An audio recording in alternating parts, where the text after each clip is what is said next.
俺は野村誠。焼肉屋の店主をしている59歳。3年前に開店させて、小さいながらも結構繁盛していて、忙しい毎日だ。常連もいるし、このまま順風満帆な暮らしをしていきたいと思っていたのだが、ある日事件が起きてしまう。いつも通り仕事を終えて閉店の準備をしていると、店の扉が開いた。客が来たのだと思い、もう今日は店は閉じると言いに行くと、柄の悪い男2人が立っていた。なんだか客には見えず、雰囲気は最悪だったが、もう閉店なのですが、と一応伝える。俺たちは客じゃねえよ。じゃあ、何のご用でしょうか。この店は儲かっているみたいだし、金を取りに来たんだよ。は？男の言葉に意味がわからず聞き返した。小遣いくれみたいな軽いノリで言ってきたので耳を疑ってしまった。そんな俺に、諸場代よこせって言ってんだよ。さっさと出しな。と叫んだ。何を言ってるんだ。俺は他に何も言えず男たちを凝視する。なんだか危ない香りがする連中だ。そう感じて店員に今日は帰るようにと合図を送り全員店から追い出す。そして、諸場代とはどういうことでしょうか。この土地は私が買い取っているはずですけど。と伝える。店を構えると決めた時に俺の貯金から土地と店を買った。だから固定資産税を国に払うぐらいしかないはずだ。そう話したのだけれど男たちは笑って。おっさん何もわかっちゃいねえのな。ここは鬼カッパ組が治める地域なんだぜ。と言い出した。つまり、あなた方はヤクザだと？そうだよ。わかったらさっさと出すもん出しな。今日は100万で許してやる。男たちは顎を突き上げて俺を見下すような目を向けていった。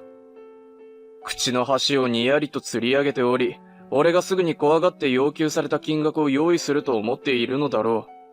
こいつらの言動やヤクザだとか抜かすこの態度が腹立たしくて仕方がない。だから、お断りだ。寝言は寝てから言うんだな。客じゃないのならさっさと帰んな。と怒鳴った。てめえ本気で言ってんのか？俺たちヤクザが怖くねえのかよ。俺の返答が気に食わないようで、にやついた顔から怒りに満ちた顔に変化させて怒鳴ってくる。しかし俺はそれに負けずに、知らねえよそんなの。俺は金なんて1円も払わねえ。と伝えて追い返そうとする。すると、このクソじじいがと男の一人が叫び、まだ片付けていなかった近くのテーブルからビール瓶を持ち上げて俺めがけて投げてきた。とっさにかわしてぶつかることはなかったが、瓶は俺の真横の壁にぶつかり、中身が思い切り俺にかかる。当たらなかったか。運のいいやつだな。てめえ、今のうちに謝っとかなきゃ知らねえぞ。今若頭を呼んだから、お前はもう終わりだ。負け犬が泣いて騒ぐ顔が楽しみだな。もう一人の男がいつの間にかスマホを操作していたようで、そんなことを言ってきた。ビールで濡れた顔を拭いながら、男の言葉に眉をしかめる。若頭？もしかしてお前たちは本当に鬼カッパ組の組員だって言うのかよ。疑ってたのか？当たり前だろ。今まで一度も諸場代なんて要求されなかったからな。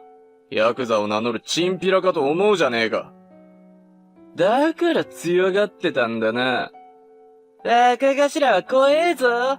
てめえみたいなおっさんはすぐに泣いて地面に頭をこすりつけて謝るだろうな。さっきはすみませんでした。すぐにお金払いますって。それは楽しみだな。男たちは俺が謝罪すると思っているようでゲラゲラと笑った。そんなこと俺がするわけねえだろ。お前ら舐めてんじゃねえよ。なんだと？俺がヤクザに脅されたぐらいで屈するような男だと思われるのは心外だな。さっきからこの男たちの言動に腹が立ちまくり、睨みを聞かせる。すると少しだけ二人はひるんだが、すぐに、ふざけたこと抜かしてんじゃねえぞ、じじい！と怒鳴ってきた。ただのじじいだと思って少しは優しくしてやったが、舐めたことばかり言うんだったら容赦しねえからな。いつお前は俺に優しくしてたんだ。全くそんな素振りはなかったんだがな。もう黙れよ、クソじじい！男は苛立ち、俺に拳を上げてきた。すぐに避けることができたのだが、二人目の攻撃には反応できず、頬を殴られてしまう。そのせいで頭がぐらつき、立っていられなくなり、そのまま床に尻餅をついた。ただのじじいが偉そうな口聞きやがって。こいつ若が来る前にもっとボコっちまおうぜ。さっきから苛立つことばかり言ってムカつくんだよ。それもいいかもしれねえな。男たちは俺が倒れたことに少し留飲を下げたのか、またニヤついてそんなことを言い出した。それを見て、てめえらふざけんなよ。鬼カッパ組がそんな好き勝手してんじゃねえぞと怒鳴った。俺の知っているあの組はもっとおとなしいところだった。それに諸場代なんて払えって言ってくるなんておかしな話だと腹が立ってくる。てめえら、覚悟しろよ。この店で暴れたことを後悔させてやる。俺はそう言って睨みつけた。それに男たちは、何言ってやがんだ、じじいと怒鳴り返してくる。すると、達也、龍二、いるかと一人の男が入ってきた。若！こいつが LINE で言ってた生意気なじじいです。閉めちゃってください。その言葉に若と呼ばれた男は俺の顔をじろりと見た。すると、あなたはと口を震わせ青い顔をした。そして、誠さん、どうしたんですかその状態。こいつらにやられたんですかと、俺がびしょ濡れになっているのを気にして近づいてくる。それに男たちは、若、どうしたんですかと騒ぎ出した。このじじいのこと知ってるんですか男の一人が若頭に質問すると、てめえらこの人に何言ってんだと怒鳴りつけた。意味がわからないようで男二人は目を白黒させている。おめえらこの人に何したんだふざけたことすんじゃねえぞ若、どういうことか説明してくださいよ。どうしてそんな怒ってるんですか達也と呼ばれた男は説明を求めた。すると、この方は、うちの組の本家である、鬼天狗組の元組長だよと叫んだ。本当ですか男たちは驚き目を大きく見開いた。信じられないと騒ぎ出す二人に、嘘つくわけねえだろと逆に怒鳴り返した。久しぶりだな、昨夜。元気そうで何よりだ。はい、誠さんも。軽く挨拶をすると、若頭の昨夜はビビりながら返事をする。その様子を見て、ちょっと待ってくださいよ。どういうことですか本家の元組長がここで働いてるって意味がわかりませんよと龍二が騒ぎ出した。何が納得できないって言うんだよだってここは焼肉屋ですよ組長が働くわけないですって失礼なんじゃねえのか結構この店は評判いいんだぞ。それに俺がどこで仕事をしていようが勝手だろ。いや、でも。龍二は納得がいかないような顔をしながらも口ごもる。すると、誠さんに向かって口答えすんじゃねえよ消されるぞと昨夜は怒鳴った。おい、昨夜。俺は昔と違って結構丸くなったんだ。そんなすぐにポンポン人をぶっ飛ばしたりしねえよ。そうですか。失礼しました。龍二って言ったか？てめえは俺のやってることが気に食わねえみたいだな。昨夜から龍二に目線を変えて話しかけると、そいつはびっくりと肩を震わせた。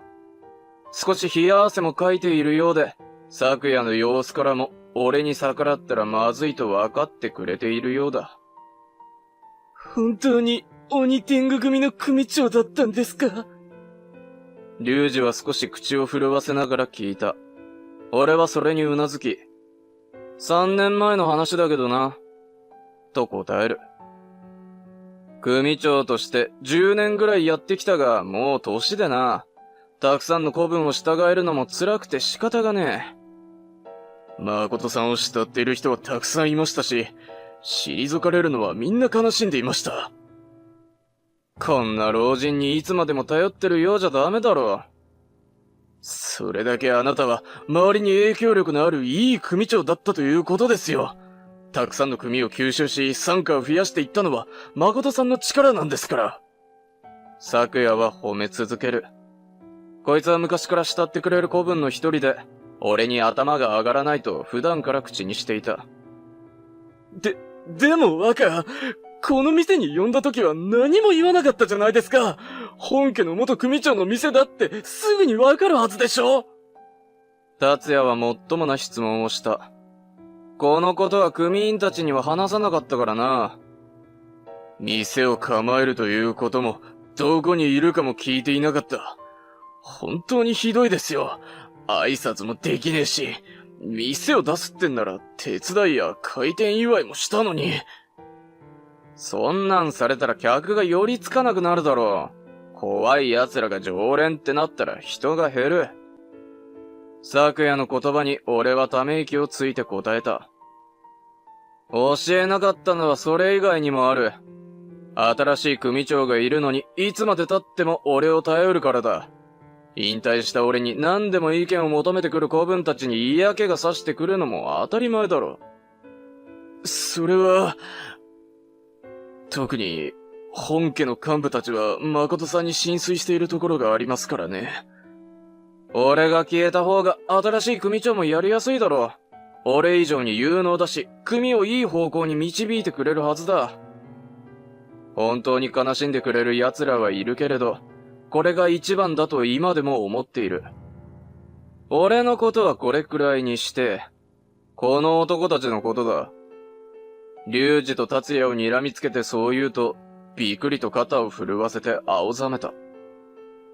そういえばすごくびしょ濡れですよ。大丈夫ですか？こいつらにビール瓶を投げられてな。直撃はしなかったが、中身がかかっちまったよ。なんだって？俺の言葉に昨夜はギロリと二人を睨みつけた。てめえら何やってんだ！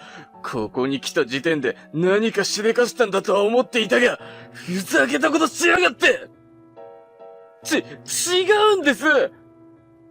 何がだよ！おめえらがしたんじゃねえっていうのか！そうじゃなくて。昨夜の怒りに圧倒されながら二人は、俺たちは本家の元組長だったなんて知らなかったんです。許してください！と頭を下げた。知らなかったなんて通用すると思ってんのか？てめえらが誠さんを攻撃したのは変わらねえ事実だろ！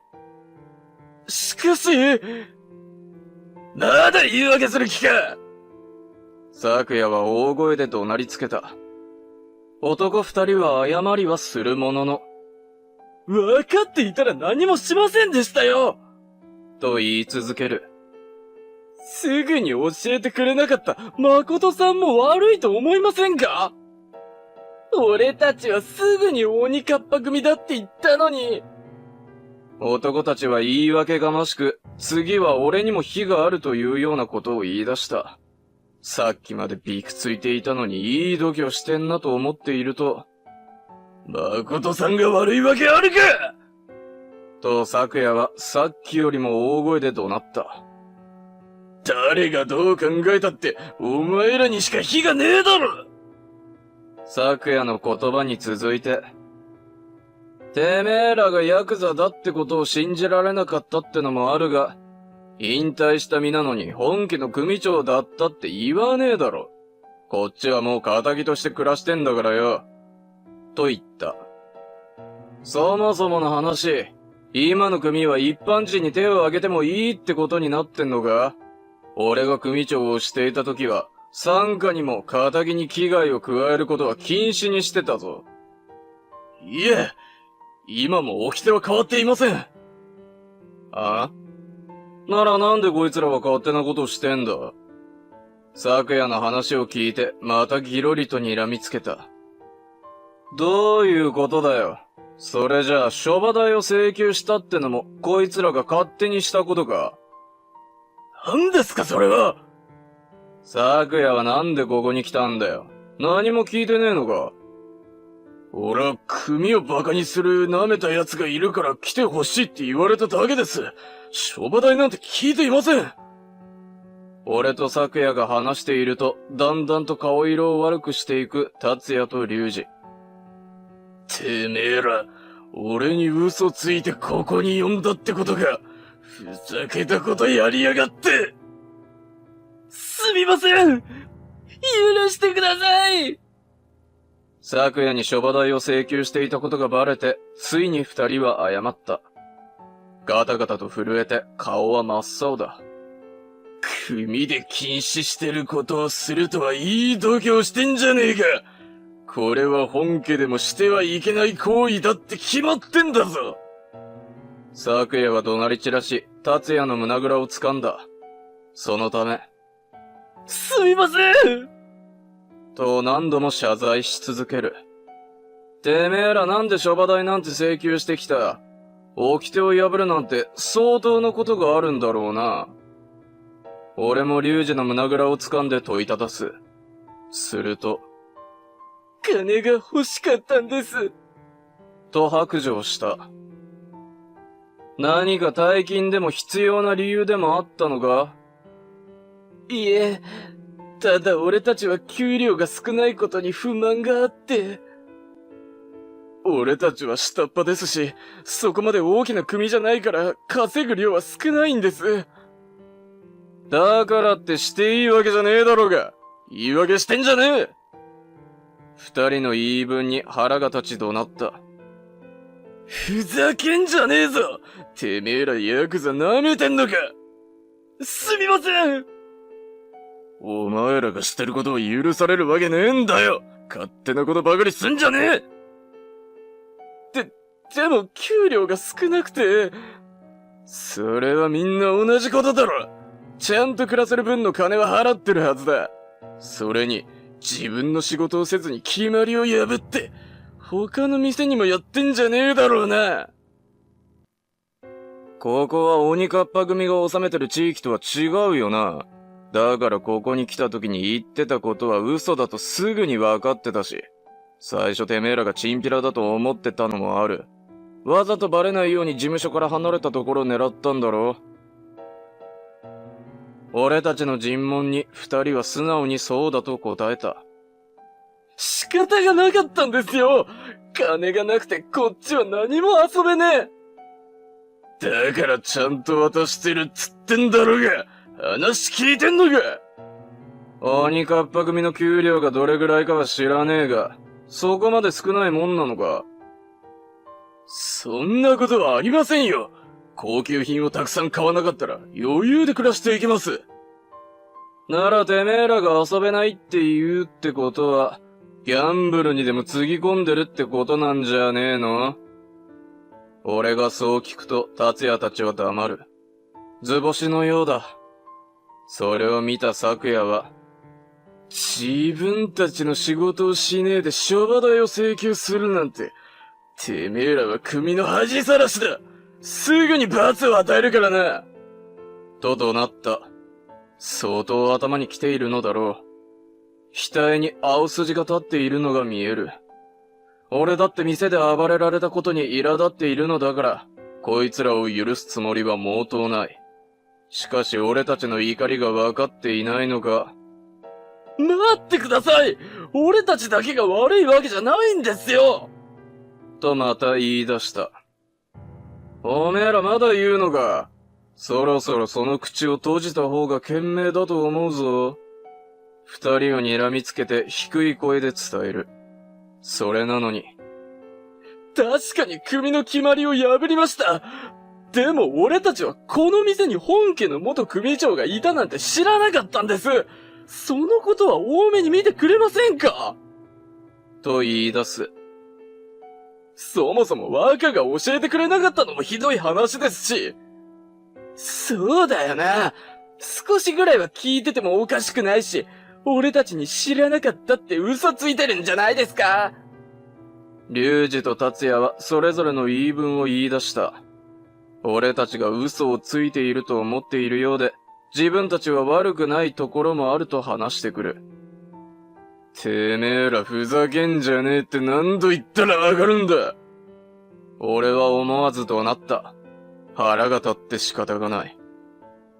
こんな人の話も聞かずに反省もしない奴らが、俺の大事にしてきた組の傘下にいたなんて思いたくもない。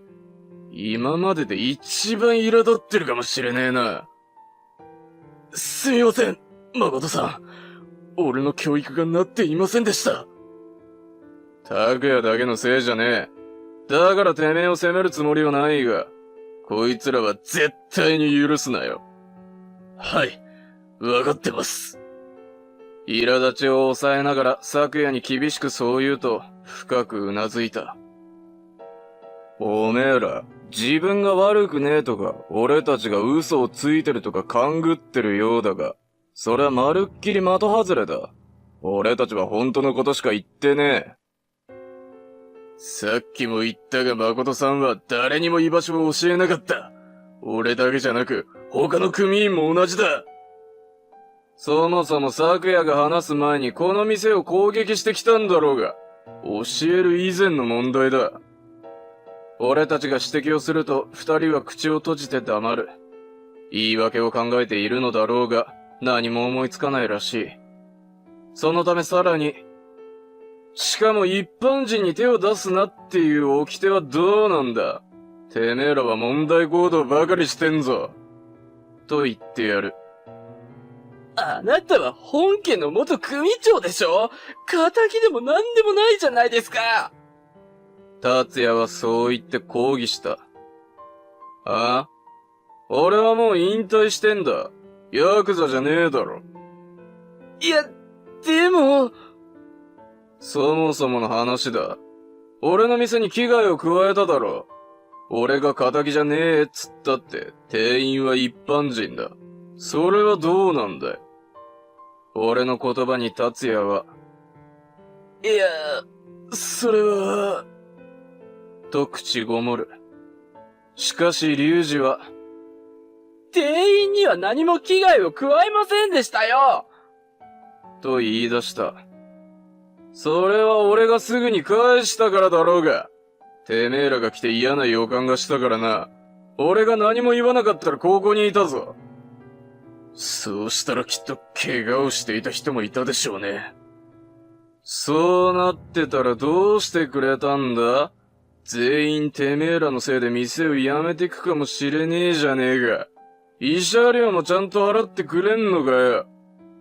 責め立てると何も言い返せなくなったようで、龍二も口を閉じた。てめえらは大事な俺の店を怪我したんだ。しっかりと責任を取ってもらうぞ。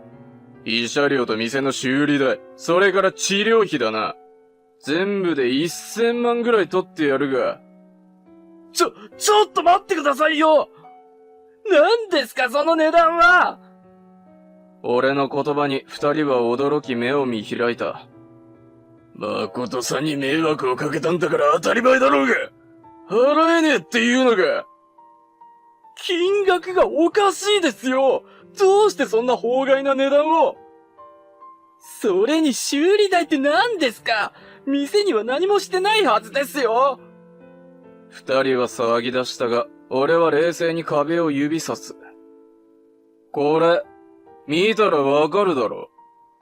俺が指さしたところには3センチほどの傷がある。まあ新しいそれはビール瓶がぶつかったことでできたものだ。この傷を消すのにも高くなるぞ。わかってんのか？瓶を投げるなんて頭いかれてるとしか思わねえよ。もし誠さんに当たってたらどうなってたと思ってんだ。すみませんでした。イラついてとっさにしてしまって。そんな理由で人に瓶を投げるんじゃねえ。今すぐこの店が新築みたいになるように綺麗にできるぐらいの金を用意しろ。昨夜の言葉に二人はまた、そんなの無理ですよと悲鳴を上げた。金があるはずだろう。他の店からたんまりと奪ったんだからな。もう全部使いましたよ。だから慰謝料とか払いません。二人は金を払うことを拒否した。すると、使ったってどういうことだよと昨夜が怒鳴る。全部ギャンブルで使っちまったんですよ。絶対勝てるって思って、増やしたらさらに大金が手に入るって思ったんです。二人はそう言ってその場で土下座をした。すみませんでした。許してください。もう金は全くないんです。頭を地面にこすりつけて何度も謝り、金がないと言い張る。しかしそんなことで許せるわけはない。てめえらが理不尽振りかざして、今まで卑怯な真似で金を巻き上げてきたんだろ。その分もしっかりと払わせるからな。そんな、いくらあると思ってるんですか？どれぐらいの店に迷惑をかけたんだ？俺の質問に二人は口ごもり、お互い目を合わせた。そして言いにくそうにしながら、3件に300万ずつ請求しました。と答える。全部で900万か。そりゃ結構遊べただろう。それでも全部ギャンブルでなくなったんだから意味ないですけどね。しょうもねえことしやがって。正座をして下を向きながら俺たちの苦言を聞き続ける二人は、こんな大金なんて絶対に払えないですよ。と小さい声でつぶやくように言った。それがとても不機嫌そうに見えてさらに腹が立ってくる。おめえら少しでも反省してんのか？自分たちが全部悪いって自覚がまだ足りねえように思えるぞ。俺は下を向いている二人の頭をわしづかみして怒鳴った。反省してます。もう同じようなことは一切しません。だから許してください。金はいつか絶対に返しますから。二人は俺の怒り狂う顔が怖かったのか、目に涙を溜めて謝り出す。男のくせに情けねえ表情するんじゃねえよ。昨夜、こいつらのことよろしく頼んだぞ。はい、任せてください。他の店には奪ったお金全額と迷惑料を払わせます。それと誠さんには慰謝料と治療費、修理代もすぐに支払わせますので安心してください。おう、こいつらにはしっかりときついお仕置きをしてくれ。わかりました。昨夜は了承してくれ。すぐに二人の腕を掴み立たせる。今すぐてめえらは事務所に帰ってお仕置きだ。その後はみっちりと働いてもらうからな。もちろん逃げることは許さねえし、組も除名する。そんな、もしかしてこの世の地獄だと言われるところに行かされるんですか？嘘でしょ？俺たちどうなっちまうんですか？最悪だ。こうなったら人間でいられねえよ。二人は昨夜の言葉に嘆き叫んだ。おそらくこいつらが言っているところは、うちの組や傘下が受け持っている職場のことだろう。そこは問題を起こしてシャバの空気を吸えないような人間が行くところ。この二人にはちょうどいい場所のはずだ。俺は安心して、頼んだぞ。お前らの墓場がそこじゃないことを願っている。と伝えて昨夜に二人を任せて外に追い出した。その後、二人は事務所で組員たち全員にしごかれ、体はボロボロになり、顔はげっそりと不健康な顔をしていたそうだ。何をされたかはわからないけれど、しっかりとお仕置きがされて何よりだと思っている。ただ、二人に起こる災難はこれだけではない。次はこの世で一番辛くて生きてシャバの空気を吸えるかわからないとされている職場に行く時間だ。二人は何十年とそこで働いて、俺や迷惑をかけてきた店に金を払い続けることになる。